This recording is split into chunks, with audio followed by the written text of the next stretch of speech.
Welcome back to the Navigate Credit Union Broadcast Center. I'm GoLocal News Editor Kate Nagel.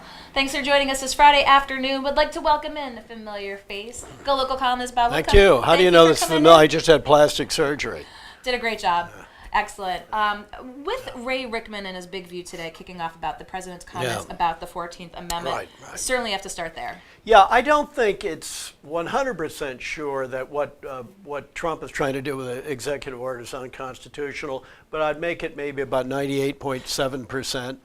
But having said all that, he made the suggestion for the worst demagogic motives. Having said all that, it seems to me entirely reasonable to look at the with the what do they call birthright citizenship. Maybe that should be changed, but if it's going to be changed, it ought to be changed through the laborious constitutional process.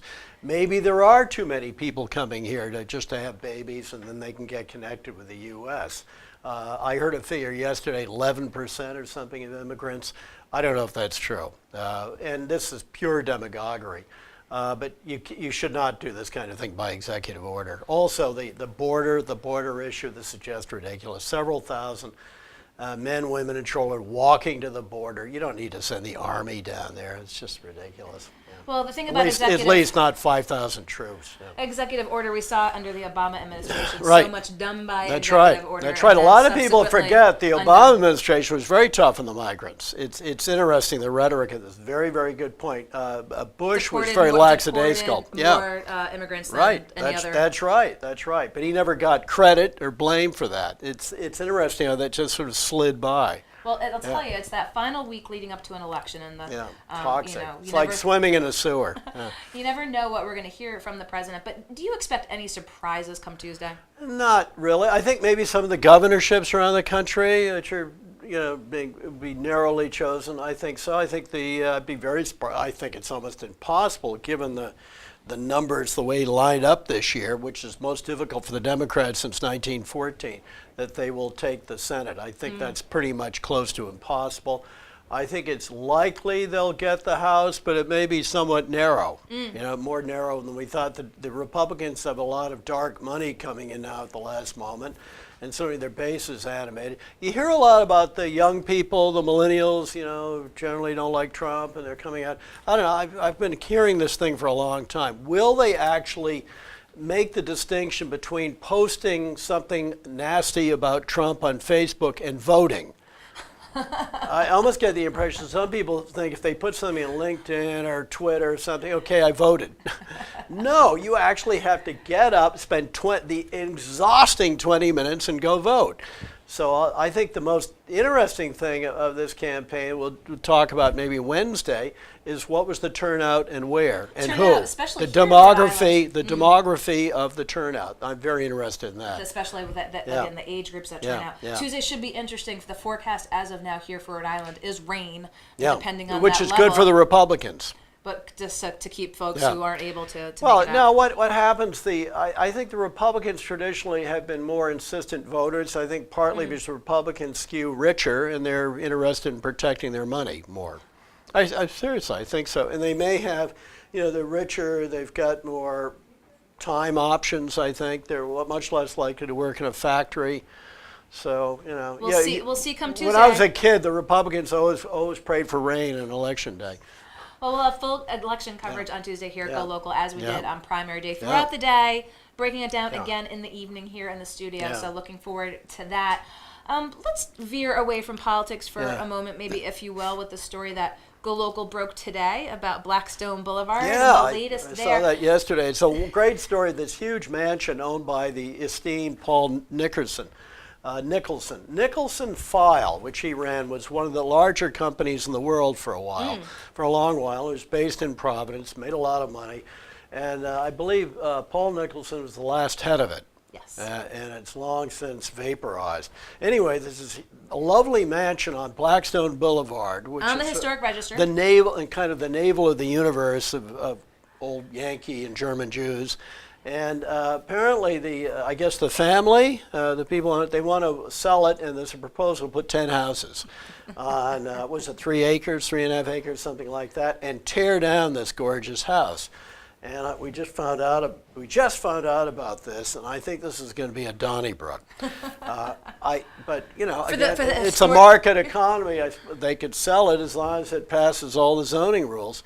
If something occurred to me, maybe perhaps a school or an old folks home or something would come in and want to buy it. Better and higher use than 10 tax assessors. I recommended a as you know, I recommended a methadone clinic, but that was rejected out of hand. Well, this is not the first battle that we've seen on Blackstone Boulevard. The estate over on Blackstone Boulevard in Rochambeau was up for consideration a couple of years ago. Beautiful place. Fountains. It had fountains. And then one block over up on Bolton there, we have seen new houses be erected kind of one on top of each other. Expensive houses. Expensive houses. And, you know, let's talk about this one, though.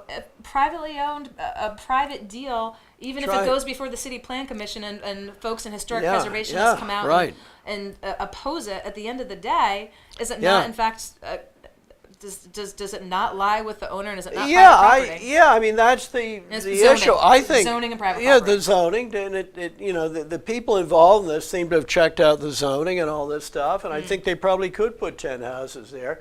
I think the only way they're going to save the house is somebody a lot of money. What do they want for this thing? Like $5 million? It's valued at close to $5 million. Yeah. Somebody with $5.1 million to come along and make an offer for it. It's a little hard at this point to see an individual rich person or family moving in there. I do think there may be some sort of institution that could move in there, a school or something, but you know. Have you seen the video? It's a beautiful property. It's gorgeous. You got music. It's very. I wept. Really, it's just amazing. I want to see the Broadway show though. Instead of, the gunfire in the background is a little bit too much, but you can read on GoLocal today the big story. Yeah. So you've got your little cheat sheet with. I talk a little bit about the. I think overall, even though I want to hear more about the SAT scores from the governor. Overall, I think the governor here, the governor of Massachusetts, have done a good job. Looking back at the last 4 years, I'm particularly interested. There's a book by Jeff Lewis, who, among other things, is the producer of Hill Street Blues, wrote a novel called Bealport, about a little town in Maine, a mill town, and what happens to it when the mill closes. In this case, a shoe factory. And have you read the book? Or you're about to I have read it, and it reminds me of the factory where they made Basquegians. And at the same time, right after I finished that book, I picked up a copy of Yankee magazine, of all things. There's a big story there about Bucksport, Maine, also on the Maine coast, where the paper mill closed. And I sort of ruminate on what do you do with a town that's too dependent on one employer. Yeah, there's some commercial out there too, if you've seen it. Some insurer, I believe it's financial planning. It's about a town in Maine where 60% of the folks are self-employed and they don't get benefits. And it was looking at an older fisherman saying he wished he had thought things through more. But you see, I mean, more and more, mill towns abound in New England. Right. And how do you have a diversified economy? Safely. There's the new mill, if you want to call it, for Bucksport is going to be an indoor salmon aquaculture place. Now that could end up employing several hundred people. Indoor salmon aquaculture. Indoor. They use salt water and fresh water, pumped from the Penobscot River and from the ocean. Fascinating. And this is fascinating itself, but I'm a little caveat there. What if they become too dependent on that? These nice people, and they don't want to move. People don't. I can understand. It's like Hillbilly Legacy. That wonderful book by what's his name? Vance, J.D. Vance. These people, despite the harshness of the climate, they are deeply rooted in these places. Well, look forward to reading it this coming weekend, Bob. Of course, read Bob Whitcomb on Sundays on GoLocalProv.com. Whether you want to or not. Right. And we'll likely see you Tuesday or Wednesday because it's going to be all politics. It's going to be pretty tumultuous. Thank you, Bob. Don't go anywhere. We're going to be back with our last and final guest. It's Comic-Con weekend here in Rhode Island. We have a local 14-year-old who saved up enough money, earned enough money to have her own booth. We'll be right back.